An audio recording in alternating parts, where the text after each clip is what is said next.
ജീവമൊഴി കാൽവരിനാഥന്റെ സ്നേഹമൊഴി തിരുനിറത്താൽ ജീവനേകും യേശുനാഥന്റെ ജീവമൊഴി ജീവധാര ജീവധാര ജീവധാര.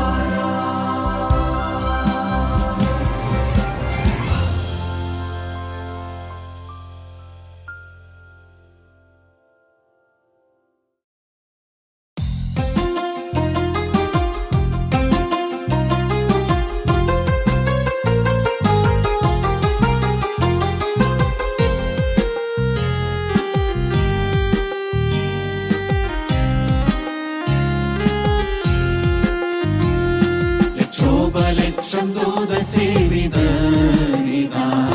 ലക്ഷോപലക്ഷം ദൂതസേവിതരിതാ,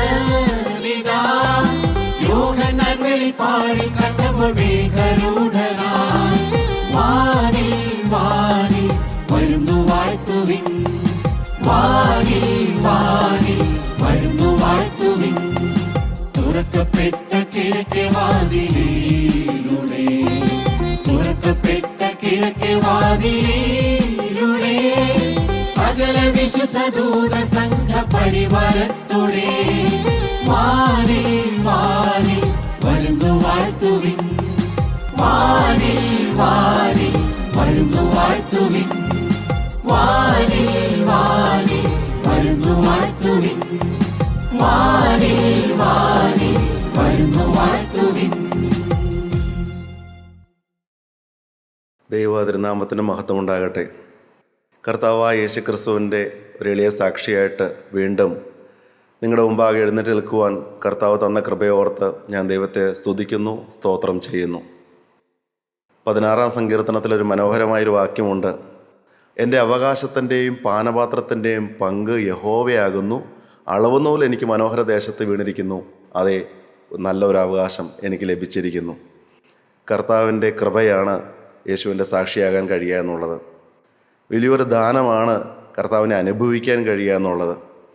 കർത്താവിൻ്റെ വാഗ്ദാനമായ പരിശുദ്ധാത്മാവിനെ പ്രാപിച്ചുകൊണ്ട് യേശുക്രിസ്തുവിൻ്റെ വേല ചെയ്യുക എന്നുള്ളത് ഏറ്റവും മനോഹരമായൊരവസ്ഥയാണ്. ഒരു മനുഷ്യൻ്റെ ജീവിതത്തിൽ കിട്ടാവുന്ന ഏറ്റവും വലിയ ഭാഗ്യമാണ് ഈ ഭൂമിയിലായിരിക്കുമ്പോൾ അവൻ യേശുവിനെ അനുഭവിക്കുക, യേശുവിൻ്റെ സാക്ഷിയാകുക, യേശുവിൻ്റെ വേല ചെയ്യുക എന്നുള്ളത്. അത് എങ്ങനെ എന്നെ തേടി വന്നു എന്നുള്ളതാണ് എന്നെ അതിശയിപ്പിക്കുന്നത്. എങ്ങനെ എൻ്റെ കുടുംബത്തിലേക്ക് ആ നറുക്ക് വന്നു വീണു എന്നുള്ളതാണ് എന്നെ അതിശയിപ്പിക്കുന്നത്. എന്തെങ്കിലും മേന്മയുള്ളതുകൊണ്ടാണോ?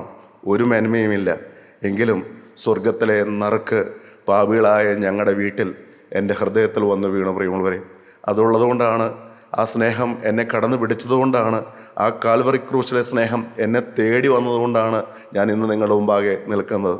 അവൻ്റെ തിരരക്തത്താൽ എൻ്റെ പാപങ്ങൾ മറച്ചു തന്നതുകൊണ്ട്, എൻ്റെ ലംഘനങ്ങൾ മോചിച്ചു തന്നതുകൊണ്ട് ഞാൻ ഇന്ന് അവൻ്റെ സാക്ഷിയാകുന്നു എന്ന് മാത്രം. ഇന്നത്തെ ദിവസം ദൈവം നമ്മളെ അനുഗ്രഹിക്കാൻ വേണ്ടി, കർത്താവിൻ്റെ വചനത്താൽ അനുഗ്രഹിക്കാൻ വേണ്ടി നമുക്ക് പ്രാർത്ഥനയോടെ ഇരിക്കാം. നമ്മൾ നാളുകളായിട്ട് ചിന്തിച്ചുകൊണ്ടിരിക്കുന്ന വിഷയം വിശുദ്ധ മത്തായി എഴുതിയ സുവിശേഷം 24-ാം അധ്യായമാണ്. ആ ഭാഗത്ത് കർത്താവായ യേശു ക്രിസ്തുവിനോട് തൻ്റെ ശിഷ്യന്മാർ ചോദിക്കുകയാണ്, നിൻ്റെ രണ്ടാമത്തെ വരവിനും ലോകാവസാനത്തിനുമുള്ള അടയാളം എന്ത് എന്ന് ചോദിച്ചപ്പോൾ സംഭവിക്കാൻ പോകുന്ന പല കാര്യങ്ങളെക്കുറിച്ചും അന്ന് കർത്താവ് ശിഷ്യന്മാരോട് പറഞ്ഞു. ആ കൂട്ടത്തിൽ പല മുന്നറിയിപ്പുകൾ നൽകി കർത്താവ്. അതിൽ നമ്മൾ 5-ാമത്തെ മുന്നറിയിപ്പിനെ കുറിച്ചാണ് നമ്മൾ ചിന്തിക്കുന്നത്. അത് മത്തായിയുടെ സുവിശേഷം 24-ാം അധ്യായം 12-ാം വാക്യമാണ്. നമുക്ക് വായിച്ചു കേൾക്കാം. അധർമ്മം പെരുകുന്നതുകൊണ്ട് അനേകരുടെ സ്നേഹം തണുത്തുപോകും. അനേകരുടെയും സ്നേഹം തണുത്തുപോകുമെന്നുള്ള മുന്നറിയിപ്പാണ് 5-ാമത്തെ മുന്നറിയിപ്പ്. നിങ്ങൾ ഓർക്കുന്നുണ്ടാകും, നമ്മൾ ഈ കാലങ്ങളിലെല്ലാം പല പല മുന്നറിയിപ്പുകളെക്കുറിച്ച് നമ്മൾ ചിന്തിച്ചു. 1-ാമത്തെ മുന്നറിയിപ്പ് തെറ്റിപ്പോകാനുള്ള സാധ്യതയുണ്ട് എന്നാണ്. കള്ളക്രിസ്തുക്കൾ എഴുന്നേൽക്കുന്നതുകൊണ്ട് അനേകർ തെറ്റിപ്പോകുമെന്നുള്ളതാണ് 1-ാമത്തെ മുന്നറിയിപ്പ്. 2-ാമത്തെ മുന്നറിയിപ്പ് ചഞ്ചലപ്പെട്ടു പോകാനുള്ള സാധ്യതയുണ്ട് എന്നും. യുദ്ധങ്ങളെക്കുറിച്ചും യുദ്ധശ്രുതികളെക്കുറിച്ചും കേൾക്കുമ്പോൾ, ജാതി ജാതിയോടും രാജ്യം രാജ്യത്തോടും എതിർക്കുമ്പോൾ, അവിടെ ഭൂകമ്പവും ക്ഷാമവും ഉണ്ടാകുമ്പോൾ ചഞ്ചലപ്പെടാനുള്ള സാധ്യതയുണ്ട് എന്ന്. ഇന്നത്തെ ന്യൂസ് പേപ്പർ എടുത്തപ്പോൾ കണ്ടു, ഇസ്രായേൽ ഖത്തറിലെ വ്യോമാക്രമണം നടത്തിയ കാര്യം വായിക്കുകയുണ്ടായി. പ്രിയമുള്ളവരെ, അവിടെ അനേകം മലയാളി സഹോദരന്മാരുള്ളതാണ്. സുരക്ഷിതമായ സ്ഥലമാണ്. പക്ഷേ ഇസ്രായേൽ അവിടെ വ്യോമാക്രമണം നടത്തിയതായിട്ട് വായിക്കുകയുണ്ടായി. 2 ആഴ്ച മുമ്പുള്ള ന്യൂസ് പേപ്പറിൽ നമ്മൾ കണ്ടു ഒരു ഭൂകമ്പത്തെക്കുറിച്ച്. അഫ്ഗാനിസ്ഥാനിൽ 2000 പേരോളം മരിക്കുവാൻ തക്കവണ്ണം 10,3600 പേർക്ക് പരിക്കേൽക്കുവാൻ തക്കവണ്ണം ഏതാണ്ട് 6700ഓളം ഭവനങ്ങൾ നശിച്ചു പോകുവാൻ തക്കവണ്ണം വലിയൊരു ഭൂകമ്പം ഉണ്ടായതായിട്ട് കേട്ടു. ഇതെല്ലാം കർത്താവിൻ്റെ വചനത്തിൽ മുന്നറിയിപ്പായിട്ട് പറയുന്നുണ്ട്. അവിടെ ഭൂകമ്പങ്ങൾ ഉണ്ടാകും, പക്ഷേ അന്ത്യകാലം എത്തുമ്പോൾ അതിൻ്റേതായ മൂർധന്യാവസ്ഥയിൽ എത്തുമെന്നാണ് പറയുന്നത്. ചഞ്ചലപ്പെട്ടു പോകാനുള്ള സാധ്യതയുണ്ട് എന്ന്. ദൈവത്തിന് മഹത്വം. 3-ാമത്തെ മുന്നറിയിപ്പാണ് ഇടറിപ്പോകാനുള്ള സാധ്യത എന്നുള്ളത്. പ്രിയമുള്ളവരെ, അനേകർക്കും വിശ്വാസത്യാഗം സംഭവിക്കുമെന്നാണ് പറയുന്നത്. യേശുവിൻ്റെ നാമത്തിൽ ഉപദ്രവങ്ങൾ വരുമ്പോൾ തമ്മിൽ അന്യോന്യം ഒറ്റിക്കൊടുക്കുമെന്നും ഇടറിപ്പോകാനുള്ള സാധ്യതയുണ്ട് എന്ന് കർത്താവ് പറഞ്ഞു. 4-ാമത്തെ കാര്യം, കള്ളപ്രവാചകന്മാർ അനേകരെ തെറ്റിപ്പോകുമെന്ന് പറയുന്നു. 5-ാമത്തെ കാര്യമാണ് അധർമ്മം പെരുകുന്നതുകൊണ്ട് അനേകരുടെയും സ്നേഹം തണുത്തു പോകുമെന്നുള്ള മുന്നറിയിപ്പ്. സ്നേഹം തണുത്തു പോകുമെന്ന് നാം സൂക്ഷിക്കണം പ്രിയമുള്ളവരെ. നമ്മുടെ സ്നേഹം തണുത്തു പോകുന്നുണ്ടോ എന്ന് നാം പരിശോധിക്കണം. നമുക്ക് എല്ലാവർക്കും ദൈവത്തോട് സ്നേഹമുണ്ടെന്നാണ് നമ്മുടെ വിശ്വാസം. ദൈവത്തിന് മഹത്വം. നമുക്ക് എല്ലാവർക്കും സ്നേഹമുണ്ടെന്നാണ് വിശ്വാസം. എന്നാൽ നാം സൂക്ഷിക്കണം, നമ്മുടെ സ്നേഹം തണുത്തു പോകാൻ സാധ്യതയുണ്ട് എന്നാണ് കർത്താവായ യേശുക്രിസ്തു പറയുന്നത്. അന്ത്യകാലത്ത് ദുർഘട സമയങ്ങൾ വരുമെന്ന് അപ്പോസ്തലനായ പൗലോസ് തിമോത്തിയോസിന് ലേഖനം എഴുതുമ്പോൾ 2-ാമത്തെ ലേഖനത്തിൽ 3-ാം അധ്യായം 1 മുതലുള്ള വാക്യങ്ങൾ നമ്മൾ ചിന്തിച്ചതാണ്. അനേകർ ഇടറിപ്പോകാൻ തക്കവണ്ണം ദുർഘട സമയങ്ങൾ വരും.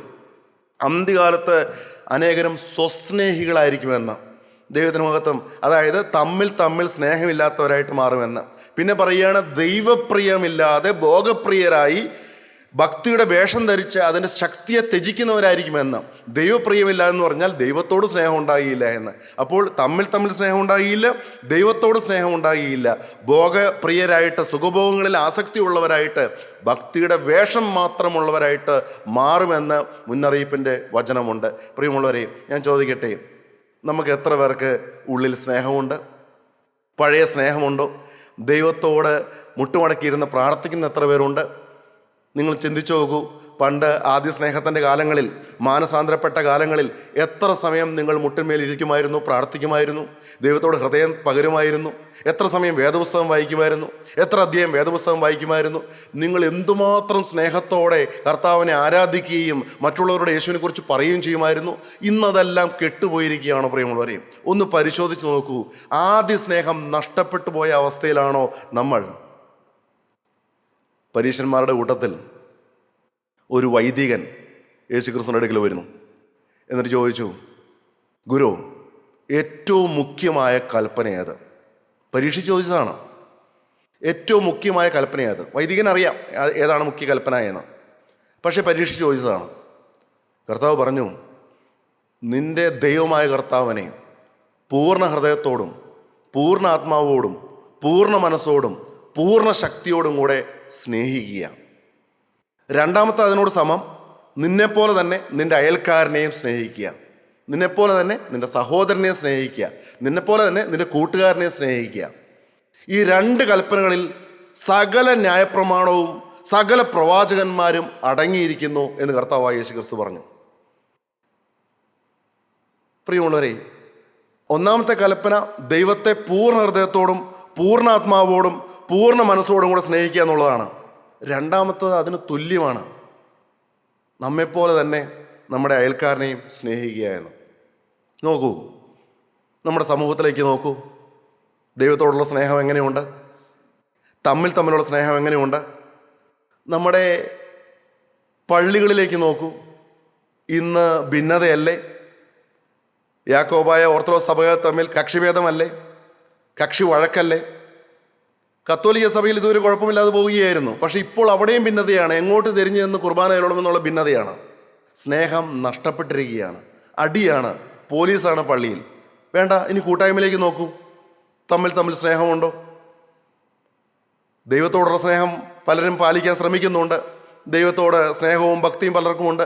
എന്നാൽ തമ്മിലുള്ള സ്നേഹം എങ്ങനെയാണ്? കർത്താവ് പറഞ്ഞു, നിന്നെപ്പോലെ തന്നെ നിന്റെ കൂട്ടുകാരനെ, നിന്റെ സഹോദരനെ സ്നേഹിക്കണമെന്ന്. അങ്ങനെയാണോ പ്രിയമുള്ളവരെ? അങ്ങനെയാണോ? ദൈവത്തിന് മഹത്വം, ദൈവത്തിന് സ്തോത്രം. വിശുദ്ധ യോഹന്നാൻ എഴുതിയ സുവിശേഷം 13-ാം അധ്യായം 34-ാം വാക്യം വായിക്കാം. 13-ാം അധ്യായം 34-ാം വാക്യം. അവിടെ ദൈവം തന്ന പുതിയൊരു കൽപ്പനയെക്കുറിച്ച്, കർത്താവായ യേശുക്രിസ്തു തന്ന പുതിയൊരു കൽപ്പനയെക്കുറിച്ച് പറയുന്നുണ്ട്. ഈ 10 കൽപ്പനകളും ഈ 2 കൽപ്പനകളിൽ ഒതുക്കി കർത്താവായ യേശുക്രിസ്തു പറയുന്നതോടൊപ്പം തന്നെ ഒരൊറ്റ കൽപ്പനയായിട്ട് കർത്താവ് പറയുന്ന ഒരു കൽപ്പനയാണത്. വായിക്കാം. നിങ്ങൾ തമ്മിൽ തമ്മിൽ സ്നേഹിക്കണമെന്ന് പുതിയൊരു കൽപ്പന ഞാൻ നിങ്ങൾക്ക് തരുന്നു. ഞാൻ നിങ്ങളെ സ്നേഹിച്ചതുപോലെ നിങ്ങളും തമ്മിൽ തമ്മിൽ സ്നേഹിക്കണം. ഞാൻ നിങ്ങളെ സ്നേഹിച്ചതുപോലെ നിങ്ങൾ തമ്മിൽ തമ്മിൽ സ്നേഹിക്കണമെന്ന് പുതിയൊരു കൽപ്പന ഞാൻ നിങ്ങൾക്ക് തരുന്നു. കർത്താവ് എങ്ങനെയാണ് സ്നേഹിച്ചത്? സ്വന്തം പ്രാണൻ നൽകിക്കൊണ്ടാണ് സ്നേഹിച്ചത്. വീണ്ടും 15-ാം അധ്യായം 12-13 വാക്യങ്ങളിൽ പറയുന്നുണ്ട്, ഞാൻ നിങ്ങളെ സ്നേഹിക്കുന്നത് പോലെ നിങ്ങളും തമ്മിൽ തമ്മിൽ സ്നേഹിക്കണം എന്നാകുന്നു എൻ്റെ കൽപ്പന. സ്നേഹിതന്മാർക്ക് വേണ്ടി ജീവനെ കൊടുക്കുന്നതിലും അധികമുള്ള സ്നേഹം ആർക്കുമില്ല. നമ്മുടെ കൂട്ടായ്മയിൽ ചിലരെല്ലാം പിന്മാറിപ്പോയപ്പോൾ, കൂട്ടായ്മയിൽ ഇപ്പോൾ വരാതെ ആയപ്പോൾ, അവർ സഭായോഗങ്ങൾ മുടക്കിയത് കണ്ടപ്പോൾ കൂട്ടായ്മയിലേക്ക് തിരികെ കൊണ്ടുവരാൻ വേണ്ടിയിട്ട് അവരുടെ അടുക്കൽ ചെന്ന് സംസാരിക്കാൻ ചെന്നതാണ്. അപ്പോൾ അവരെന്നോട് പറഞ്ഞു, സഹോദര, ഞങ്ങൾക്ക് പ്രാർത്ഥനയുണ്ട്, ഞങ്ങളുടെ വീട്ടിൽ കുടുംബ പ്രാർത്ഥനയുണ്ട്, ഞങ്ങൾ വ്യക്തിപരമായിട്ട് പ്രാർത്ഥിക്കുന്നുണ്ട്, ഞങ്ങൾ ഓൺലൈനായിട്ട് വചനം കേൾക്കുന്നുണ്ട്, ഞങ്ങൾ കൂട്ടായ്മ യോഗങ്ങളിൽ പങ്കെടുക്കുന്നില്ല എന്നേ ഉള്ളൂ എന്ന്. അപ്പോൾ ബലഹീനായി ഞാൻ ചോദിച്ചു, സഹോദരനെ ദൈവത്തോട് സ്നേഹമുണ്ട് എന്ന് സഹോദരൻ ഈ വാക്കുകളിലൂടെ നമുക്ക് മനസ്സിലാക്കാൻ കഴിയും. എന്നാൽ ആ സ്നേഹം പൂർണ്ണമാണോ? തമ്മിൽ തമ്മിൽ സ്നേഹിക്കണമെന്നുള്ളൊരു കൽപ്പനയും കൂടി ഉണ്ട്. അത് സഹോദരൻ പാലിക്കുന്നുണ്ടോ? സഹോദരൻ്റെ വീടിന് ചുറ്റും എത്രയോ കുടുംബങ്ങളിൽ നിന്ന് നിലവിളി ഉയരുന്നുണ്ട്. എത്രയോ പേര് സുവിശേഷം അറിയാത്തവരായിട്ട് ജീവിക്കുന്നവരുണ്ട്. നമുക്കുള്ള വലിയ കർത്തവ്യമാണ് നമ്മൾ അറിഞ്ഞതായ സ്നേഹവും നമ്മൾ അറിഞ്ഞതായ സമാധാനവും നമ്മൾ അനുഭവിക്കുന്നതായ രക്ഷയും നമ്മൾ അനുഭവിക്കുന്നതായ പരിശുദ്ധാത്മ ശക്തിയും മറ്റുള്ളവരെ അറിയിക്കുക എന്നുള്ള വലിയ ഉത്തരവാദിത്വം നമ്മുടെ തലമേലുണ്ട്. അത് മറന്നതുകൊണ്ട് തമ്മിൽ സഹോദരന്മാരെ സ്നേഹിക്കാതെ, കണ്ടിട്ടുള്ള സഹോദരനെ സ്നേഹിക്കാത്തവനെ എങ്ങനെ കാണാത്ത ദൈവത്തെ സ്നേഹിക്കാൻ കഴിയുമെന്നൊരു ചോദ്യമുണ്ട്. ദൈവത്തിന് മഹത്വം. ദൈവത്തെ സ്നേഹിക്കുന്നു എന്ന് പറയുന്നവർ കള്ളന്മാരാണെന്ന് ദൈവത്തിൻ്റെ വചനം പറയുകയാണ്. കണ്ടിട്ടുള്ള സഹോദരനെ സ്നേഹിക്കാത്ത ഒരുവനെ കണ്ടിട്ടില്ലാത്ത ദൈവത്തെ സ്നേഹിക്കാൻ പറ്റുമെന്ന് പറയുന്നത് കള്ളത്തരമാണ് എന്ന് പറയുന്ന വചനമുണ്ട്. പ്രിയമുള്ളവരെ, എങ്ങനെ സ്നേഹിക്കാൻ കഴിയുന്നു? ദൈവത്തെ സ്നേഹിക്കുന്നു എന്ന് പറയുന്നു, പക്ഷെ എങ്ങനെ സാധിക്കുന്നു? കണ്ടിട്ടുള്ള സഹോദരനെ സ്നേഹിക്കാൻ കഴിയുന്നില്ലല്ലോ. ഇന്ന് അനേകരും തൃപ്തന്മാരായിട്ട് കഴിയുകയാണ്. ഞങ്ങൾക്ക് കൂട്ടായ്മയുണ്ട്, ഞങ്ങൾക്ക് വചനം കേൾക്കുന്നുണ്ട്, ഞങ്ങളുടെ കുടുംബത്തിൽ സമാധാനമുണ്ട്, ഞങ്ങളുടെ മക്കൾ നല്ല നിലയിലാണ്.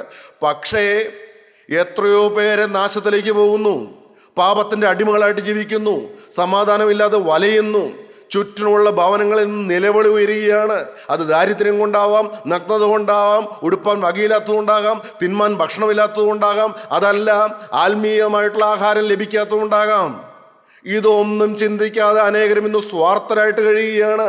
അന്ത്യകാലത്ത് അനേകർ സ്വസ്നേഹികളായിരിക്കുമെന്ന് പറയുന്നതിൻ്റെ അർത്ഥം അതാണ്. പ്രിയമുള്ളവരെ, സുവിശേഷ വേല മറ്റുള്ളവരെ സ്നേഹിക്കുന്നതിന് പ്രകടമാക്കുന്ന ഒരു ഉദാഹരണമാണ്. സുവിശേഷ വേല ചെയ്യുന്നുണ്ടോ? മറ്റുള്ളവർക്ക് വേണ്ടി പ്രാർത്ഥിക്കുന്നുണ്ടോ? രോഗികളെ സന്ദർശിക്കുവാൻ വേണ്ടി സമയം ചെലവാക്കുന്നുണ്ടോ? പ്രിയമുള്ളവരെ, ആപത്തിലിരിക്കുന്ന ഒരു സഹോദരനെ സഹായിക്കാൻ തുനിയുന്നുണ്ടോ? സ്വന്തം കാര്യം നോക്കി, സ്വന്തം കുടുംബത്തിൻ്റെ കാര്യം നോക്കി സ്വാർത്ഥമതികളായിട്ട് കഴിയുകയാണോ ഇന്ന് അനേകരും? പരിശോധിക്കുക പ്രിയമുള്ളവരെ, പരിശോധിക്കുക. ദൈവത്തിന് മഹത്വം, ദൈവത്തിന് സ്തോത്രം. ഒരു സ്ത്രീ ഒരു വൈദ്യൻ്റെ അടുക്കൽ ചെന്നു. ഒരു സഹായവുമായിട്ടാണ് ചെന്നത്. പാർക്കാൻ ഒരു പാർപ്പിടമില്ല, എന്നെ സഹായിക്കണം. നല്ല ശീതകാലം വരുമ്പോൾ കയറിക്കിടക്കാനായിട്ടൊരു ഭവനമില്ല, എന്നെ സഹായിക്കണം എന്ന് പറഞ്ഞുകൊണ്ട് ആ സ്ത്രീ പുരോഹിതൻ്റെ അടുക്കൽ ചെന്നു. ആ പുരോഹിതൻ സാധാരണ പറയുന്നത് പോലെ തന്നെ പറഞ്ഞു, ഞാൻ പ്രാർത്ഥിക്കാമെന്ന്. അവൾ വളരെ നിരാശയോടുകൂടിയാണ് ആ പള്ളി വിട്ടിറങ്ങിയത്. കയറിക്കിടക്കാൻ ഒരു പാർപ്പിടമില്ലാത്ത സ്ത്രീ വളരെ ദുഃഖത്തോടെ, ആ വിധവയായ സ്ത്രീ അവിടെ നിന്ന് ഇറങ്ങി. പക്ഷേ അവൾക്ക് നല്ലതുപോലെ ഭാവനാശക്തിയുള്ള വ്യക്തിയായതുകൊണ്ട് അവളൊരു കവിത എഴുതി. അത് കർത്താവായ യേശുക്രിസ്തുവിൻ്റെ ചില വചനങ്ങളോട് ചേർന്നതായൊരു കവിതയാണ്. മത്തായിയുടെ സുവിശേഷം 25-ാം അധ്യായത്തിൽ അന്ത്യന്യായവിധിയെക്കുറിച്ച് കർത്താവ് പറയുന്നതായ ചില വാക്കുകളുണ്ട്. ആ വാക്കുകളെ ആസ്പദമാക്കിക്കൊണ്ട് എഴുതിയതായൊരു കവിതയാണ്. അതിങ്ങനെയാണ്: എനിക്ക് വിശന്നു. നിങ്ങൾ വിശപ്പിനെപ്പറ്റി ചർച്ച ചെയ്യാൻ ഒരു മനുഷ്യാവകാശ സമിതിയെ നിയോഗിച്ചു. എനിക്ക് വിശന്നു, അത് ഞാൻ നിങ്ങളെ അറിയിച്ചു. പക്ഷേ അതിനെക്കുറിച്ച് ചർച്ച ചെയ്യാൻ വേണ്ടിയിട്ട് നിങ്ങളൊരു മനുഷ്യാവകാശ സമിതിയെ നിയോഗിച്ചു. ഞാൻ കാരാഗൃഹത്തിലായിരുന്നു. നിങ്ങളുടെ ചാപ്പലിൽ എനിക്ക് വേണ്ടി പ്രത്യേക പ്രാർത്ഥനകൾ നടന്നു. പക്ഷെ നിങ്ങളാരും എന്നെ കാണാൻ വന്നില്ല. ഞാൻ നഗ്നനായിരുന്നു. നിങ്ങളുടെ മനസ്സിൽ എൻ്റെ വേഷത്തിൻ്റെ ധാർമ്മികതയെക്കുറിച്ചായിരുന്നു ചിന്തകൾ മുഴുവനും. ഞാൻ രോഗിയായിരുന്നു. നിങ്ങൾക്ക് രോഗം വരാത്തതിന് ദൈവത്തെ നന്ദി പറഞ്ഞുകൊണ്ട് നിങ്ങൾ മുട്ടുകുത്തി ദൈവത്തെ സ്തുതിച്ചു. ഞാൻ പാർപ്പിടമില്ലാത്തവളായിരുന്നു. കൈപ്പണിയല്ലാത്ത നിത്യഭവനത്തെക്കുറിച്ചും കൈപ്പണിയല്ലാത്തൊരു കെട്ടിടം സ്വർഗത്തിൽ ഉണ്ട് എന്നതിനെക്കുറിച്ചും നിങ്ങളെനിക്ക് പറഞ്ഞു തന്നു. നിങ്ങൾ വളരെ ഭക്തരാണ് എന്ന് എനിക്ക് മനസ്സിലായി. പക്ഷേ ഞാനിപ്പോഴും വിശന്നും ശീതം കൊണ്ട് ക്ലേശിക്കുന്നവളുമായിട്ട് തുടരുന്നു എന്നുള്ളതാണ് കവിത. ദൈവത്തിന് മഹത്വം, ദൈവത്തിന് സ്തോത്രം. വായിക്കാം, അതിനോട് ചേർന്നൊരു വാക്യം വായിക്കാം. യാക്കോബ് ശ്ലീഹ എഴുതിയ ലേഖനം 2-ാം അധ്യായം 14 മുതലുള്ള വാക്യങ്ങൾ വായിക്കാം. പ്രിയമുള്ളവരെ, നമ്മുടെ ഹൃദയത്തിലും കുത്തുകൊള്ളുന്ന വാക്കുകളാണ്. നമ്മൾ വലിയ ആത്മീയരാണെന്ന് പറഞ്ഞ്, സുവിശേഷകരാണെന്ന് പറഞ്ഞ് നമ്മൾ ജീവിക്കുന്നുണ്ട്. നമുക്ക് ദൈവത്തോട് സ്നേഹമാണ്, നമുക്ക് ഭക്തിയും പ്രാർത്ഥനയും എല്ലാം ഉണ്ട്. എന്നാൽ നമ്മുടെ ചുറ്റിനുമുള്ള സഹോദരങ്ങളുടെ നിലവിളി കാണാൻ കണ്ണില്ലാത്തവരാണോ നമ്മളെന്ന് സ്വയം പരിശോധിക്കണം. സഹോദരന്മാരെ, ഒരുത്തൻ തനിക്ക് വിശ്വാസമുണ്ടെന്ന് പറയുകയും പ്രവൃത്തികൾ ഇല്ലാതിരിക്കുകയും ചെയ്താൽ ഉപകാരമെന്ത്? ആ വിശ്വാസത്താൽ അവൻ രക്ഷ പ്രാപിക്കുമോ? ഒരു സഹോദരനോ സഹോദരിയോ നഗ്നനും അഹോവൃത്തിക്ക് വകയില്ലാത്തവരുമായിരിക്കെ നിങ്ങൾ ഒരുത്തൻ അവനോട് സമാധാനത്തോടെ പോയി തീ കായുകയും വിശപ്പടക്കുകയും ചെയ്യുവീനെന്ന് പറയുന്നതല്ലാതെ ദേഹരക്ഷയ്ക്ക് ആവശ്യമുള്ളത് അവർക്ക് കൊടുക്കാതിരുന്നാൽ ഉപകാരമെന്ത്? ദൈവത്തിന് മഹത്വം. പ്രവൃത്തിയില്ലാത്ത വിശ്വാസം വാക്കുകളിലുണ്ട്, പക്ഷെ പ്രവൃത്തിയിലില്ല. വിശ്വാസം പ്രവൃത്തിയിൽ കാണിക്കുക. വായിക്കാം, 1 യോഹന്നാൻ 3-ാം അധ്യായം 16 മുതൽ 18 വരെയുള്ള വാക്യങ്ങൾ വായിക്കാം. അവൻ നമുക്ക് വേണ്ടി തന്നെ പ്രാണനെ വെച്ചുകൊടുത്തതിനാൽ നാം സ്നേഹമെന്ത് എന്ന് അറിഞ്ഞിരിക്കുന്നു. അവൻ നമുക്ക് വേണ്ടി തൻ്റെ പ്രാണനെ വെച്ചുകൊടുത്തതിനാൽ നാം സ്നേഹമെന്ത് എന്നറിഞ്ഞിരിക്കുന്നു. നാമും സഹോദരന്മാർക്ക് വേണ്ടി പ്രാണനെ വെച്ചു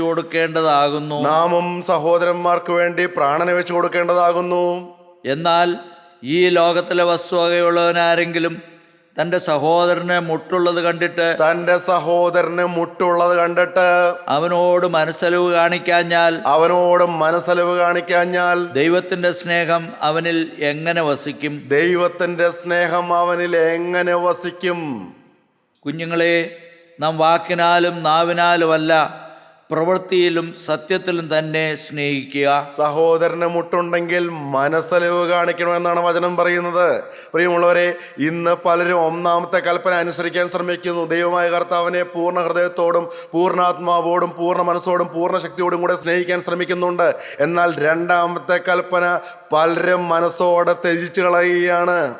നിന്നെപ്പോലെ തന്നെ നിന്റെ അയൽക്കാരനെ സ്നേഹിക്കുക, മുട്ടുള്ളവനെ സഹായിക്കുക, പ്രാർത്ഥിക്കുക എന്ന് പറയുകയല്ല, പ്രവൃത്തിയിൽ വിശ്വാസം കാണിക്കുക എന്ന് യാക്കോബ് ശ്ലീഹയും യോഹന്നാൻ ശ്ലീഹയും പരിശുദ്ധാത്മാവിൽ എന്ന് പറഞ്ഞ് പറയുമ്പോൾ കർത്താവിനും പറയാൻ അത് തന്നെയേ ഉള്ളൂ, തമ്മിൽ സ്നേഹിക്കുക എന്ന്.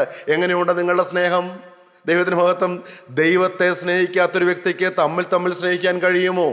പ്രിയമുള്ളവരെ, ദൈവത്തെ സ്നേഹിക്കണമെങ്കിൽ ദൈവം എന്തുമാത്രം നമ്മളെ സ്നേഹിച്ചു എന്ന് നമ്മൾ അറിയണം. നമുക്ക് എല്ലാവർക്കും അറിയാവുന്ന വാക്യമാണ്. യോഹന്നാന്റെ സുവിശേഷം 3-ാം അധ്യായം 16-ാം വാക്യം എന്താണ്? തൻ്റെ ഏകജാതനായ പുത്രനിൽ വിശ്വസിക്കുന്ന ഏവനും നശിച്ചു പോകാതെ നിത്യജീവൻ പ്രാപിക്കാൻ വേണ്ടി ദൈവം അവനെ നൽകുവാൻ തക്കവണ്ണം നമ്മെ സ്നേഹിച്ചു. ദൈവത്തിന് മഹത്വം. സ്വന്തം പുത്രനെ ആദരിക്കാതെ നമുക്ക് എല്ലാവർക്കും വേണ്ടി ഏൽപ്പിച്ചു തന്നു എന്നാണ് പറയുന്നത്. സിംഹാസനത്തിലിരിക്കുന്ന ദൈവപുത്രൻ ഭൂമിയിലേക്ക് ഇറങ്ങി വന്നു, പാപികളുടെ ഇടയിൽ പാർത്തു. കർത്താവേ, നിനക്ക് 1000 നന്ദികൾ ഞങ്ങൾ അർപ്പിക്കട്ടെ. ഈ പാപിയെ തേടി നീ വന്നല്ലോ.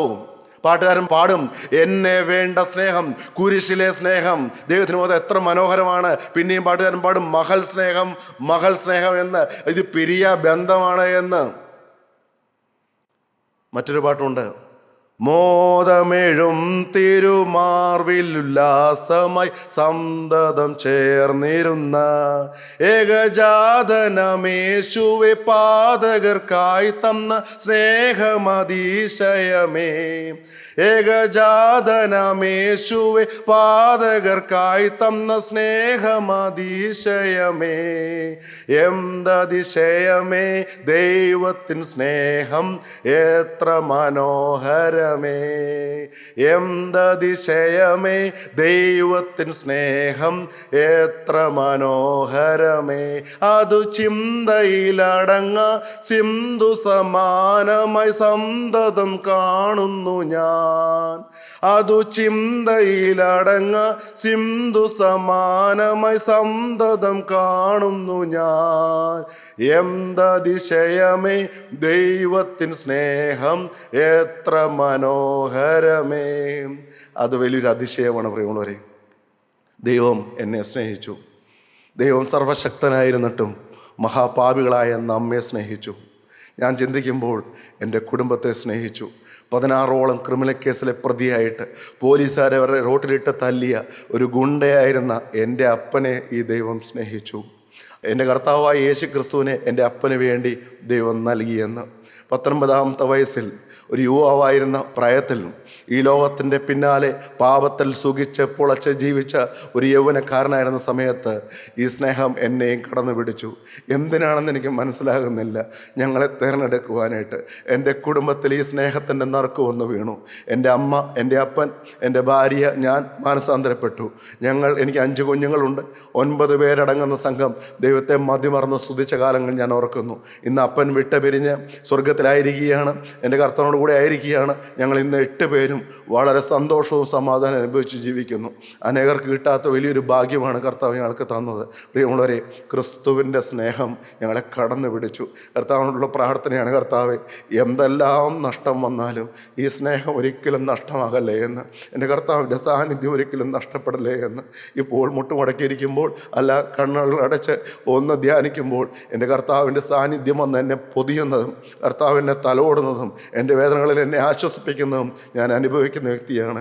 ഈ സ്നേഹത്തെക്കുറിച്ച് പറഞ്ഞാൽ എത്ര മണിക്കൂറുകളുണ്ടെങ്കിലും എനിക്ക് തീർക്കാൻ കഴിയുകയില്ല, സംസാരിച്ച് തീരുകയില്ല. അത്രമാത്രം ഈ സ്നേഹം എന്നെ പൊതിഞ്ഞു. എൻ്റെ കഴിഞ്ഞകാല ജീവിതങ്ങളെ ഒന്നും അവൻ എന്നോട് ചോദിച്ചില്ല. എന്നോട് വലിയ കരുണയാണ് അവൻ കാണിച്ചത്. എൻ്റെ പാപപ്രകൃതി എല്ലാം ക്ഷമിച്ചു തന്നു. ഓരോ പ്രാവശ്യം മുട്ടുമടക്കി തെറ്റുപറ്റിപ്പോയപ്പ എന്ന് പറഞ്ഞ് നിലവിളിക്കുമ്പോൾ അവൻ്റെ സ്നേഹം വന്ന് എന്നെ തലോടുന്ന് ഞാൻ അനുഭവിക്കുന്നു.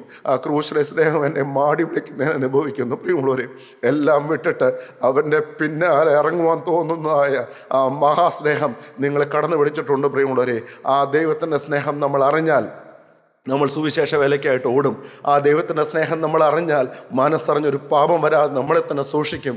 ആ ദൈവത്തിൻ്റെ സ്നേഹം നമ്മൾ രുചിച്ചറിഞ്ഞാൽ, ക്രിസ്തു ക്രൂശിൽ ഒരുക്കിയതായ രക്ഷ നമ്മൾ അറിഞ്ഞാൽ, ആ യേശുവിനെ അനുഭവിച്ചുകൊണ്ട് നമ്മൾ ലോകമെമ്പാടും ഓടി യേശുവിൻ്റെ സുവിശേഷം പറയും.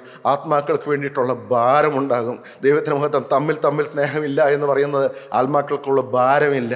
പ്രിയമുള്ളവരെയും, ദൈവത്തിന് മഹത്വം. തമ്മിൽ സ്നേഹമുണ്ടെങ്കിൽ, സഹോദരനോട് സ്നേഹമുണ്ടെങ്കിൽ, നമ്മൾ അവൻ്റെ ആത്മാവിനെ നേടാൻ വേണ്ടി എന്ത് ത്യാഗവും സഹിക്കും, എന്ത് കഷ്ടതയും നമ്മൾ സഹിക്കും. ദൈവത്തിന് മഹത്വം, ദൈവത്തിന് സ്തോത്രം. കർത്താവിൻ്റെ മുന്നറിയിപ്പാണ്, ഈ സ്നേഹം കുറഞ്ഞു പോകും. അന്ത്യകാലം എത്തുമ്പോൾ അനേകരുടെയും സ്നേഹം തണുക്കും. ഇന്ന് സാക്ഷ്യം പറയുന്നവർ അനേകരുണ്ട്, ദൈവത്തിൻ്റെ വചനം പറയുന്നവരുണ്ട്, അതിശക്തമായിട്ട് വേല ചെയ്യുന്നവരുണ്ട്. എന്നാൽ കർത്താവ് മുന്നറിയിപ്പായിട്ട് പറയുകയാണ്, നമ്മുടെ സ്നേഹം തണുത്തു പോകാനുള്ള സാധ്യതയുണ്ട് എന്ന്. ദൈവത്തിൻ്റെ മഹത്വം. ഇന്ന് നമ്മൾ അപ്പൻ്റെ ഭവനത്തിലാണ്. ഇന്ന് നമ്മൾക്ക് കൂട്ടായ്മയുണ്ട്, വചനം കേൾക്കുന്നുണ്ട്, സുവിശേഷ വേല ചെയ്യുന്നുണ്ട്. സത്യമാണ് പ്രിയമുള്ളവരെ. എന്നാൽ ഈ സ്നേഹം തണുത്തു പോകാനുള്ള സാധ്യതയുണ്ട്. വേദപുസ്തകത്തിൽ സ്നേഹം തണുത്തുപോയ അനേകരെ കുറിച്ച് പറയുന്നുണ്ട്. അല്പസമയത്ത് 1-2 പേരുടെ പേര് മാത്രമേ ഞാൻ പറയാം. പ്രിയമുള്ളവരെ, നമുക്കറിയാം, കർത്താവ് തന്നെ പറഞ്ഞ ഒരു ഉപമയുണ്ട്. അത് സ്നേഹത്തെ വർണ്ണിക്കുന്നതായ, പിതാവിൻ്റെ സ്നേഹത്തെ വർണ്ണിക്കുന്നതായ, സ്വർഗീയ ഭവനത്തിലുള്ള സ്നേഹത്തെക്കുറിച്ച് വർണ്ണിക്കുന്നതായ മനോഹരമായ ഉപമയാണ് ലൂക്കോസിന്റെ സുവിശേഷം 15-ാം അധ്യായത്തിൽ. അതിനകത്ത് 3 ഉപമകളിൽ 3-ാമത്തെ ഉപമയിൽ 2 പുത്രന്മാരെ കുറിച്ച് പറയുന്നുണ്ട്. ഈ 2 പുത്രന്മാരും അപ്പൻ്റെ ഭവനത്തിലായിരുന്നു, സ്നേഹത്തിലായിരുന്നു. അപ്പൻ്റെ സ്നേഹം അനുഭവിച്ചിരിക്കുന്നവരായിരുന്നു. തിരിച്ചും സ്നേഹമുണ്ടായിരുന്നു. എന്നാൽ ഒരുവൻ്റെ സ്നേഹം കുറഞ്ഞു വന്നതായിട്ട് അവിടെ കാണാൻ കഴിയുന്നു. ഒരു ഘട്ടം എത്തുമ്പോൾ അവൻ അപ്പനോട് അവൻ്റെ സ്വത്ത് ചോദിക്കുകയാണ്. പ്രിയമുള്ളവരെയും, അപ്പ എനിക്ക് വരേണ്ടെന്ന് പങ്ക് തരണമേ എന്ന് പറയുകയാണ്. അപ്പൻ അപ്പോൾ തന്നെ മുതൽ അവർക്ക് പകുത്തു കൊടുത്തു. 2 മക്കളാണ് ഉള്ളത്. 2 മക്കൾക്കും തുല്യമായിട്ട് പകുത്തു കൊടുത്തു. അവൻ പിന്നെയും കുറേ കാലം ഭവനത്തിൽ തന്നെ തങ്ങുകയാണ്. പ്രിയമുള്ളവരെ, ഏറിയ നാൾ കഴിയും മുമ്പേ എന്നാണ് പറയുന്നത്. അപ്പോൾ അല്പകാലം കൂടി ഭവനത്തിൽ അവനുണ്ട്. അതിൻ്റെ അർത്ഥം എന്താണ് പ്രിയമുള്ളവരെ? അപ്പനോടുള്ള സ്നേഹം കുറഞ്ഞുപോയി, സഹോദരനോടുള്ള സ്നേഹം കുറഞ്ഞുപോയി, ആ ഭവനത്തിലുള്ള സ്നേഹം കുറഞ്ഞു പോയിട്ടും അവൻ വീണ്ടും ഭവനത്തിൽ തന്നെ തങ്ങുകയാണ്. നമ്മളുടെ പലരുടെ അവസ്ഥ അങ്ങനെയാണോ? ഇന്നും കൂട്ടായ്മയിൽ തന്നെയാണ്, ഇന്നും കൂട്ടായ്മ യോഗങ്ങളിലെല്ലാം പങ്കെടുക്കുന്നുണ്ട്. പക്ഷേ സ്നേഹം കുറഞ്ഞു വന്നിരിക്കുകയാണ്. അപ്പോൾ ആരും അറിഞ്ഞില്ല. പക്ഷേ അവൻ വസ്തുവക വീതം വെക്കണമെന്ന് പറഞ്ഞപ്പോൾ, അവൻ സ്വരൂപിച്ച് വെച്ചപ്പോൾ അല്പമായിട്ട് അപ്പന് മനസ്സിലാകാൻ തുടങ്ങി. ഏറിയ നാൾ കഴിയും മുമ്പേ അപ്പനെ വിട്ടിട്ട് അവൻ ഇറങ്ങിയാണ്. നമുക്കൊന്ന് വായിക്കാം, 11 മുതലുള്ള വാക്യങ്ങൾ വായിക്കാം. 11 മുതലുള്ള വാക്യങ്ങൾ. പിന്നെയും അവൻ പറഞ്ഞത്, ഒരു മനുഷ്യന് 2 പുത്രന്മാരുണ്ടായിരുന്നു. അവരിൽ ഇളയവൻ അപ്പനോട്, അപ്പാ, വസ്തുവകയിൽ എനിക്ക് വരേണ്ടുന്ന പങ്ക് തരണമേ എന്ന് പറഞ്ഞു. അവൻ അവർക്ക് മുതൽ പകുത്തു കൊടുത്തു. ഏറെ നാൾ കഴിയും മുമ്പേ, അല്പകാലം അവിടെ താമസിച്ചു എന്നാണ് അർത്ഥം. പ്രിയമുള്ളവരെ, അല്പകാലം സ്നേഹമില്ലാതെ വീട്ടിൽ തുടരുന്ന മക്കളുണ്ട്. ഞാൻ ചോദിക്കട്ടെ പ്രിയമുള്ളവരെ, കൂട്ടായ്മയിൽ വരുന്നവർക്ക് എല്ലാവർക്കും ദൈവത്തോട് സ്നേഹമുണ്ടെന്നാണ് അർത്ഥം? നിങ്ങൾ തന്നെ ഒന്ന് പരിശോധിച്ച് നോക്കൂ. നിങ്ങൾ സമർപ്പണമുള്ളവരായിരിക്കാം, നിങ്ങൾ മാനസാന്തരപ്പെട്ടവരായിരിക്കാം, ഒരുപക്ഷെ നിങ്ങൾ വീണ്ടും ജനിച്ചവരായിരിക്കാം, നിങ്ങൾ സുവിശേഷ വേല ചെയ്യുന്നവരായിരിക്കാം. എന്നാൽ അപ്പനോടുള്ള സ്നേഹം കുറഞ്ഞുപോയോ? തമ്മിലുള്ള സ്നേഹം കുറഞ്ഞുപോയോ? അവൻ അതിന് ലക്ഷണം കാണിക്കാൻ തുടങ്ങുകയാണ്. അപ്പ എനിക്ക് വരേണ്ടുന്ന പങ്ക് തരണമേ. ഏറെ നാൾ കഴിയും മുമ്പേ അവൻ ആ വീട് വിട്ടിറങ്ങുകയാണ്. വായിക്കാം. ഏറെ നാൾ കഴിയും മുമ്പേ ഇളയ മകൻ സകലവും സ്വരൂപിച്ച് ദൂരദേശത്തേക്ക് യാത്രയായി അവിടെ ദുർനടപ്പുകാരനായി ജീവിച്ചു. എന്തുകൊണ്ടാണ് അവൻ്റെ സ്നേഹം കുറഞ്ഞു പോയത്? എന്തുകൊണ്ടാണ് അവൻ്റെ സ്നേഹം തണുത്തുപോയത്? ആ മകൻ്റെ സ്നേഹം തണുത്തു പോകാനുള്ള കാരണം ദുർനടപ്പുള്ളവനായിട്ട് അവൻ ജീവിച്ചു. ശരീരത്തിലെ സുഖം അന്വേഷിച്ച് അവൻ നടന്നു. പാപകരമായ കാര്യങ്ങൾക്ക് വേണ്ടിയിട്ട് അവൻ്റെ ശരീരം വിട്ടുകൊടുത്തു. ജഡത്തിൻ്റെ പ്രവൃത്തികൾ അവൻ്റെ ജീവിതത്തിലേക്ക് വന്നു. മദ്യപാനവും വെറിക്കൂത്തും വേശ്യാവൃത്തിയും അവൻ്റെ ജീവിതത്തിലേക്ക് കടന്നു വന്നു. ഏറ്റവും ഹീനമായ രീതിയിൽ അവൻ ജീവിച്ചു, ദുർനടപ്പുകാരനായിട്ട് ജീവിച്ചു.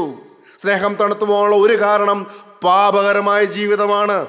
എന്തെങ്കിലും പാപം വന്നാൽ അപ്പോൾ തന്നെ ഏറ്റുപറഞ്ഞ് ഉപേക്ഷിക്കേണ്ടതാണ്. അത് വെച്ചുകൊണ്ടിരിക്കല്ലേ, അത് നമ്മൾ പോലും അറിയാതെ ദൈവത്തോടുള്ള സ്നേഹത്തിൽ നിന്ന് നമ്മളെ അകറ്റി കൊണ്ടുപോകും. അവൻ ദൂരദേശത്ത് പോയി പാർത്തു. അപ്പൻ്റെ സ്വത്തെല്ലാം അവൻ നാനാവിധമാക്കി, എല്ലാം ചെലവഴിച്ചു, ഏറ്റവും മോശമായിട്ട് ജീവിച്ചു. അവൻ പോലും അറിയാതെ ഒന്നൊന്നായിട്ട് അപ്പൻ്റെ സ്വത്തുക്കൾ അവന് ലഭിച്ചത് അവൻ നഷ്ടമാക്കി കളഞ്ഞു. അപ്പൻ്റെ സ്വത്ത്, സ്നേഹം, സന്തോഷം, സമാധാനം എല്ലാം അവൻ നാനാവിധമാക്കി കളഞ്ഞു. പ്രിയമുള്ളവരെ, അവൻ ഒരിക്കലും നഷ്ടപ്പെടാൻ പാടില്ലാത്തതെല്ലാം നഷ്ടപ്പെടുത്തി കൂട്ടുകാരുമൊത്ത് മുതലെല്ലാം തിന്ന് കുടിച്ച് നശിപ്പിച്ച് കളഞ്ഞതായ ഒരു ധൂർത്തപുത്രൻ. ദൈവത്തിന് മഹത്വം, ദൈവത്തിന് സ്തോത്രം. 14 മുതലുള്ള വാക്യങ്ങൾ വായിക്കുമ്പോൾ അതിൻ്റെ എല്ലാം തിരിച്ചടി വരുന്നത് അവിടെ കാണാൻ കഴിയുന്നു. വായിക്കാം. എല്ലാം ചെലവഴിച്ച ശേഷം ആ ദേശത്ത് കഠിന ക്ഷാമമുണ്ടായിട്ട് അവന് മുട്ടുവന്നു തുടങ്ങി. പ്രിയമുള്ളവരെ, കഠിന ക്ഷാമം വന്നു. ഏത് കാര്യങ്ങൾ പാപപ്രവർത്തികളിലേക്ക് പോയാലും പിതാവിൽ നിന്ന് അകന്ന് ദൂരെ പോകുമ്പോൾ ഒരു കാര്യം ചിന്തിക്കണം പ്രിയമുള്ളവരെ. ആരും കാണുന്നില്ല, ആരും അറിയുന്നില്ല, ദൂരദേശത്തല്ലേ എന്നെല്ലാം ചിന്തിക്കുന്ന സഹോദരി, നീ ചിന്തിക്കണം. കഠിന ക്ഷാമം വരുന്നുണ്ട്, തിരിച്ചടി വരുന്നുണ്ട്, ഭയാനകമായ തിരിച്ചടികൾ വരാൻ പോവുകയാണ്. ദൈവത്തിന് മഹത്വം, ദൈവത്തിന് സ്തോത്രം. ഓരോരോ കാര്യങ്ങൾ പറഞ്ഞ് പിന്മാറിപ്പോകുന്ന സഹോദരന്മാരെ എനിക്കറിയാം. കൂട്ടായ്മയിൽ ആ പ്രശ്നമുണ്ടായി, ഈ പ്രശ്നമുണ്ടായി എന്നെല്ലാം പറഞ്ഞ് പലരും വാഗ്വാദവും തർക്കങ്ങളെല്ലാമായിട്ട് ചോദ്യങ്ങളെല്ലാമായിട്ട് നടന്നു. 2-3 വർഷങ്ങൾക്ക് മുമ്പ് അങ്ങനെ ചോദ്യങ്ങളായിട്ട് നടന്നവരുടെ ഇപ്പോഴത്തെ ജീവിതം നോക്കിയപ്പോൾ ഭയാനകമാണ് പ്രിയമുള്ളവരെ. ലോകക്കാരെ പോലെ, പാപികളെ പോലെ ഏറ്റവും അഴുക്കായിട്ട് ജീവിക്കുന്ന രംഗങ്ങൾ, ദുർസാക്ഷ്യമായിട്ട് ജീവിക്കുന്ന രംഗങ്ങൾ. വിശ്വാസമില്ലാത്ത നാട്ടുകാർ പോലും ചോദിക്കുന്നു, ഇവരുടെ ഭവനം യേശുവിൻ്റെ ഭവനമായിരുന്നല്ലോ, കൂട്ടായ്മയുള്ള ഭവനമായിരുന്നല്ലോ, പ്രാർത്ഥന മുഴങ്ങിയ ഭവനമായിരുന്നല്ലോ, എന്നിട്ട് എന്തുകൊണ്ടാണ് ഇങ്ങനെയല്ല ഇവർ കാട്ടിക്കൂട്ടുന്നത് എന്ന് അവിശ്വാസികൾ പോലും ചോദിക്കുവാൻ തക്കവണ്ണം ദൈവനാമം ദുഷിക്കാൻ ഇടയാക്കുന്ന അവസ്ഥയിലേക്ക് പോയ അനേകരുണ്ട് പ്രിയമുള്ളവരെ. ദൈവത്തിന് മഹത്വം.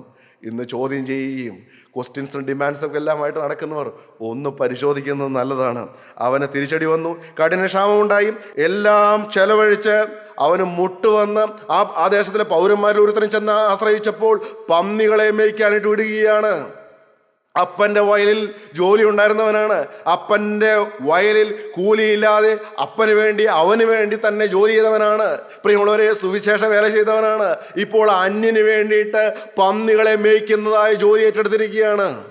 വിശന്ന് വലഞ്ഞ് പന്നി നിന്ന തവിടെങ്കിലും തിന്നാൻ വേണ്ടിയിട്ട് അവൻ കൊതിച്ചു. അതുപോലും കിട്ടിയില്ല. അപ്പോൾ സുബോധം വന്നു. അപ്പനെക്കുറിച്ചോ അപ്പൻ്റെ ഭവനത്തെക്കുറിച്ചോ അപ്പൻ്റെ സ്നേഹത്തെക്കുറിച്ചോ ഓർത്ത് അവൻ മടങ്ങി വന്ന കാര്യം അവിടെ പറയുന്നുണ്ട്. എന്നാൽ രണ്ടാമത്തെ പുത്രനെ കുറിച്ച് ചിന്തിക്കാം. അവൻ്റെയും സ്നേഹം തണുത്തിരിക്കുകയായിരുന്നു. അത് അപ്പോഴൊന്നും ആർക്കും മനസ്സിലാകുകയില്ല. അവൻ അപ്പനോടൊപ്പമാണ്, അപ്പൻ്റെ വേലയിൽ ഭാഗമാണ്, അപ്പൻ്റെ വയലിലാണ് അവന് പണിയെല്ലാം, അപ്പനോടൊപ്പമാണ്, അപ്പൻ്റെ ഭവനത്തിലാണ് കഴിയുന്നത്. പക്ഷേ ഇവനേക്കാൾ ഭയാനകമായ അവസ്ഥയാണ് കൂട്ടായ്മക്കാരനുണ്ടായത്. കൂട്ടായ്മയിലാണ്, പുറമേയുള്ള പാപങ്ങളിലേക്കൊന്നും അവൻ പോകുന്നില്ല. പക്ഷെ അവൻ്റെ ഹൃദയം മുഴുവനും പാപം കൊണ്ട് നിറഞ്ഞിരിക്കുകയാണ്. അവൻ അപ്പനോട് കോപിക്കുന്നൊരു സന്ദർഭം വരികയാണ്. ഈ ഇളയ മകൻ മടങ്ങി വന്നപ്പോൾ അപ്പൻ അവനെ കഴുത്ത് കെട്ടിപ്പിടിച്ച് ചുംബിക്കുന്നു. അവൻ്റെ കൈക്ക് മോതിരവും കാലിന് ചെരുപ്പും വലിയൊരു അങ്കി കൊണ്ടെന്ന് അണിയിക്കുന്നു. തടിപ്പിച്ച കാളക്കുട്ടിയെ അറപ്പിനെന്ന് പറയുന്നു. നാം തിന്ന് ആനന്ദിക്കുക എന്ന് പറഞ്ഞു. അവിടെ ആനന്ദത്തിൻ്റെ ഗീതങ്ങളും സ്വരങ്ങളും ശബ്ദങ്ങളെല്ലാം മുഴങ്ങിയ സമയത്ത് ഇവൻ മൂത്തവൻ വയലിലായിരുന്നു. ദാസനെ വിളിച്ചിട്ട് ചോദിക്കുകയാണ്, ഇതെന്ത്? എന്താണ് ആ വാക്യം പറയുന്നത്? 25 മുതലുള്ള വാക്യം വായിക്കുക. അവൻ്റെ മൂത്ത മകൻ വയലിലായിരുന്നു. അവൻ വന്ന് വീടിനോടടുത്തപ്പോൾ വാദ്യവും നൃത്തഘോഷവും കേട്ടു. ബാല്യക്കാരിൽ ഒരുത്തനെ വിളിച്ച് ഇത് എന്ത് എന്ന് ചോദിച്ചു. അവനോട്, നിന്റെ സഹോദരൻ വന്നു, നിന്റെ അപ്പൻ അവനെ സൗഖ്യത്തോടെ കിട്ടിയതുകൊണ്ട് തടിപ്പിച്ച കാളക്കുട്ടിയെ അറുത്തു എന്ന് പറഞ്ഞു. അപ്പോൾ അവൻ കോപിച്ചു. അകത്ത് കിടപ്പാൻ മനസ്സില്ലാതെ നിന്നു. അകത്ത് കിടപ്പാൻ മനസ്സില്ലാതെ ഭിന്നതയോടെ നിൽക്കുകയാണ്. അവൻ്റെ ഹൃദയം നോക്കൂ. സ്വന്തം സഹോദരനാണ് മടങ്ങി വന്നിരിക്കുന്നത്. എല്ലാം നഷ്ടപ്പെട്ടു എന്ന് വിചാരിച്ച സമയത്ത് അപ്പൻ്റെ മനസ്സവനുണ്ടായിരുന്നെങ്കിൽ അവന് സന്തോഷിച്ചാനേ. അപ്പൻ്റെ മനസ്സില്ലാതെ അപ്പൻ്റെ ഭവനത്തിൽ നിൽക്കുന്നതായ അനേക ദൈവവേലക്കാരുണ്ട്. അവരാണ് ചോദ്യങ്ങൾ ചോദിച്ചടക്കുന്നവർ. അവർക്കാണ് ഡിമാൻഡ്സും ക്ലെയിംസും. പ്രിയമുള്ളവരെ, കർത്താവിൻ്റെ വചനമാണ്, ഈ ഏറ്റവും ചെറിയൊരുത്തൻ നശിച്ചു പോകുന്നത് എൻ്റെ പിതാവിന് ഇഷ്ടമല്ല. ഒരാൾ പോലും നശിച്ചു പോകുന്ന എൻ്റെ പിതാവിന് ഇഷ്ടമല്ല. പക്ഷെ അന്നത്തെ പരീശന്മാർക്കും ശാസ്ത്രിമാർക്കും ചുങ്കക്കാരെയും പാപികളെയും വേശ്യമാരെയും എല്ലാം അവർ വെറുത്ത് അറപ്പോടെ മാറ്റി നിർത്തിയിരുന്നു. പ്രിയമുള്ളവർ, അവരെ കല്ലെറിയാനാണ് തക്കം പാർത്തിരുന്നത്. അവർക്ക് സ്നേഹമുണ്ടായിരുന്നില്ല. അപ്പൻ്റെ മനസ്സ് അവർക്ക് അറിയാൻ പാടില്ലായിരുന്നു. അപ്പൻ്റെ മനസ്സ് എങ്ങനെയുള്ള മനസ്സായിരുന്നു? ഈ ചെറിയവരോടത്ത് നശിച്ചു പോകുന്നത് എൻ്റെ പിതാവിന് ഇഷ്ടമല്ല എന്ന്. ഒരാൾ പോലും നശിക്കരുത് എന്നാണ് ദൈവം ആഗ്രഹിക്കുന്നത്. ഇതാ ഈ സഹോദരൻ മടങ്ങി വന്നപ്പോൾ സന്തോഷിക്കേണ്ടതിന് പകരം അവൻ്റെ കുറ്റങ്ങളിലേക്കും കുറവുകളിലേക്കും വിരൽ ചൂണ്ടി കൂട്ടായ്മയിൽ നിന്ന് ഭിന്നതയിൽ മാറി നിൽക്കുന്നവരുണ്ട്, ചോദ്യം ചെയ്യുന്നവരുണ്ട്, കൂട്ടായ്മയ്ക്ക് വരാതിരിക്കുന്നവരുണ്ട്, പല പല കാരണങ്ങൾ പറഞ്ഞ് ചോദ്യം ചെയ്തിരിക്കുന്നവരുണ്ട്. അവൻ കോപിച്ചകത്തടപ്പാൻ മനസ്സില്ലാതെ ഭിന്നതയോടെ സഹോദരനോടുള്ള വെറുപ്പ് അവൻ കാണിക്കുകയാണ്. എന്നിട്ട് അവൻ അപ്പനോട് പറയുകയാണ്, അവൻ്റെ ഹൃദയം വെളിപ്പെടുത്തുകയാണ്. എന്താണ്? അവനോട്, ഇത്ര കാലമായി ഞാൻ നിന്നെ സേവിക്കുന്നു, നിന്റെ കൽപ്പന ഒരിക്കലും ലംഘിച്ചിട്ടില്ല.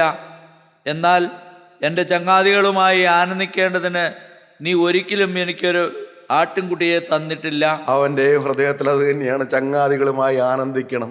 ഉള്ളിൽ പാപം വെച്ചുകൊണ്ട് അപ്പൻ്റെ മനസ്സില്ലാതെ കിടക്കുന്നതായ സ്നേഹം തണുത്തുപോയ മകൻ. പ്രിയമുള്ളവരെ, 2 മക്കളും സ്നേഹം തണുത്തുപോയവരാണ്. എന്നാൽ ഇളയ മകൻ ചെയ്തതെന്താണ്? അവൻ തെറ്റുതിരുത്തി, അവൻ മാനസാന്തരപ്പെട്ടു. അവൻ്റെ പാപങ്ങൾക്ക് വേണ്ടിയിട്ട് അവൻ അപ്പനോട് ക്ഷമ ചോദിച്ചു. അവനെക്കുറിച്ച് അപ്പൻ പറയുന്നത് എന്താണെന്ന് അറിയാമോ? ഈ എൻ്റെ മകൻ മരിച്ചവനായിരുന്നു, എന്നാൽ ഇതാ വീണ്ടും ജീവിച്ചിരിക്കുന്നു എന്ന്. അതിൻ്റെ അർത്ഥം അവൻ പുതിയ സൃഷ്ടിയായി എന്ന്. പ്രിയമുള്ളവരെ, നമ്മൾ അപ്പൻ്റെ മക്കളാണ്. സ്നേഹത്തിൽ നിന്ന് തണുപ്പ് വന്നവരാണ്, അപ്പൽ നിന്ന് അകന്നുപോയവരാണ്. എന്നാൽ നമ്മളിന്ന് നമ്മളെ തന്നെ പരിശോധിച്ചുകൊണ്ട് നമുക്ക് നമ്മുടെ കർത്താവിൻ്റെ അടുക്കലേക്ക് തിരികെ വരാം. അപ്പനോട് നമുക്ക് ക്ഷമ ചോദിക്കാം. അപ്പാ, ഞാൻ സ്വർഗത്തോടും നിന്നോടും എതിരായി പാപം ചെയ്തു പോയി. നിൻ്റെ മകൻ എന്ന് വിളിക്കപ്പെടുവാനുള്ള യോഗ്യതയില്ല. കർത്താവെ, ഞങ്ങളുടെ ഉള്ളിൽ സ്നേഹം നഷ്ടപ്പെട്ടു പോയി. ഞങ്ങൾ സമർപ്പണത്തിൽ നിന്ന് പുറകോട്ട് പോയി. ഞങ്ങൾ തീരുമാനങ്ങളിൽ നിന്നെല്ലാം പുറകോട്ട് പോയി. ഞങ്ങൾ സുവിശേഷ വേലയിൽ നിന്ന് പുറകോട്ട് പോയി. ഞങ്ങളിപ്പോൾ ഞങ്ങളുടെ പാപം ഓർക്കുന്നു. കർത്താവെ, ആ ജ്യേഷ്ഠനായ ആ പുത്രനെ പോലെ അപ്പനോടും മത്സരിച്ച് അപ്പൻ്റെ മനസ്സില്ലാതെ കോപിച്ച് ഭിന്നത ഭാവിച്ച് സ്വന്തം സഹോദരനെ സ്നേഹിക്കാതെ തമ്മിൽ സ്നേഹമില്ലാതെ പിതാവിനോട് സ്നേഹമില്ലാതെ പിതാവിൻ്റെ ഇഷ്ടം ചെയ്യാത്ത മക്കൾ, ദൈവത്തിൻ്റെ മഹത്വം. കർത്താവെ, ഞങ്ങളിലേക്ക് തന്നെ തിരിഞ്ഞു നോക്കുകയാണ്. കർത്താവെ, എവിടെയാണ് ഞങ്ങൾക്ക് സ്നേഹം നഷ്ടപ്പെട്ടു പോയത്? അന്ത്യകാലത്ത് അധർമ്മം പെരുകുമ്പോൾ അനേകരുടെ സ്നേഹം തണുത്തു പോകുമെന്ന് കർത്താവെ, നിൻ്റെ രണ്ടാമത്തെ വരവെങ്കിൽ ഞങ്ങൾ സ്നേഹം തണുത്തു പോരായിട്ട് കാണപ്പെടാതിരിക്കാൻ തക്കവണ്ണം കർത്താവ് ഇപ്പോൾ ഞങ്ങളോട് കരുണ കാണിക്കണമേ എന്ന് നിങ്ങൾ പ്രാർത്ഥിക്കുകയാണ്. നമുക്ക് പ്രാർത്ഥിക്കാം. സ്നേഹവാനായ ദൈവമേ, മനസ്സലിവുള്ള സ്വർഗീയ പിതാവേ, ഞങ്ങളിപ്പോൾ തകർന്ന ഹൃദയത്തോടെ നുറുങ്ങിയ മനസ്സോടെ ഞങ്ങൾ അങ്ങയുടെ അടുക്കലേക്ക് വരികയാണ്. സ്നേഹം നഷ്ടപ്പെട്ട മക്കളാണ് ഞങ്ങളോടുള്ള സ്നേഹമല്ല, അപ്പനോടുള്ള സ്നേഹം നഷ്ടപ്പെട്ടു പോയി കർത്താവേ. ഞങ്ങളുടെ സംസാരം കൊണ്ട്, ഞങ്ങളുടെ പ്രവൃത്തികൾ കൊണ്ട്, ഞങ്ങളുടെ ചിന്തകളും പെരുമാറ്റം കൊണ്ട്, ഞങ്ങളുടെ ഉദാസീനത കൊണ്ട്, ഞങ്ങളുടെ സുവിശേഷ വേലയിലെ പിന്മാറ്റം കൊണ്ട്, ഞങ്ങൾ എന്തൊക്കെയോ വലിയ ആൾക്കാരാണെന്നെല്ലാം ചിന്തിച്ച്, ഞങ്ങൾ വലിയ ആത്മീയരാണെന്നെല്ലാം ചിന്തിച്ച് അപ്പൻ്റെ മനസ്സറിയാതെ പിന്മാറ്റത്തിൽ കഴിയുന്ന സ്നേഹം തണുത്തുപോയ മക്കളാണെന്ന് ഞങ്ങൾ സമ്മതിക്കുന്നു. സ്വർഗീയ പിതാവേ, ഇപ്പോൾ ഞങ്ങൾ നിൻ്റെ കരുണയ്ക്ക് വേണ്ടി ആ ധൂർത്തപുത്രനെ പോലെ മടങ്ങി വരികയാണ് കർത്താവേ. ഞങ്ങളൊരു പുതിയ സൃഷ്ടിയാക്കണമേ. ഒരുത്തൻ ക്രിസ്തുവിലായാൽ അവൻ പുതിയ സൃഷ്ടിയാകുന്നു, പഴയത് കഴിഞ്ഞു എന്ന് പറയുവാൻ തക്കവണ്ണം പുതുക്കം തരണമേ. നീ ഞങ്ങളെ സ്നേഹിച്ച് കുരിശിൽ ഞങ്ങൾക്ക് വേണ്ടിയിട്ട് പെടഞ്ഞവനാണെന്ന് ഞങ്ങൾ അറിയുന്നു പിതാവേ. സ്വന്തം പുത്രനെ ആദരിക്കാതെ നീ ഞങ്ങൾക്ക് എല്ലാവർക്കും വേണ്ടിയിട്ട് ഏൽപ്പിച്ചു തന്നു ഞങ്ങൾ അറിയുന്നു കർത്താവേ. ഞങ്ങൾ എന്ത് പകരം തരും? ഞങ്ങൾ എന്ത് പകരം തരും? നീ നിൻ്റെ പുത്രനെ ഞങ്ങൾക്കായിട്ട് നൽകി. യേശുവേ, നീ നിൻ്റെ ജീവൻ ഞങ്ങൾക്കായിട്ട് നൽകി. ഞങ്ങൾ നിനക്ക് വേണ്ടിയിട്ട് എന്ത് തരും കർത്താവേ? ഞങ്ങളിപ്പോൾ ഞങ്ങളെ തന്നെ സമർപ്പിക്കുകയാണ്. ഞങ്ങളുടെ ദേഹവും ദേഹി ആത്മാവും ഇപ്പോൾ അങ്ങയുടെ തിരുമുമ്പാകെ സമർപ്പിക്കുകയാണ് കർത്താവേ. ഞങ്ങൾ പാപികളാണ്. നിൻ്റെ വിലയേറിയ രക്തത്താൽ ഞങ്ങളെ കഴുകണമേ. ഹല്ലേലൂയ. നിൻ്റെ വിലയേറിയ രക്തത്താൽ ഞങ്ങളെ കഴുകണമേ കർത്താവേ. നിൻ്റെ തിരു രക്തം കൊണ്ട് ഞങ്ങളുടെ സകല പാപവും പോക്കി ശുദ്ധീകരിക്കണമേ. നീ ഞങ്ങളുടെ ഹൃദയത്തിലേക്ക് എഴുന്നള്ളി വരണമേ.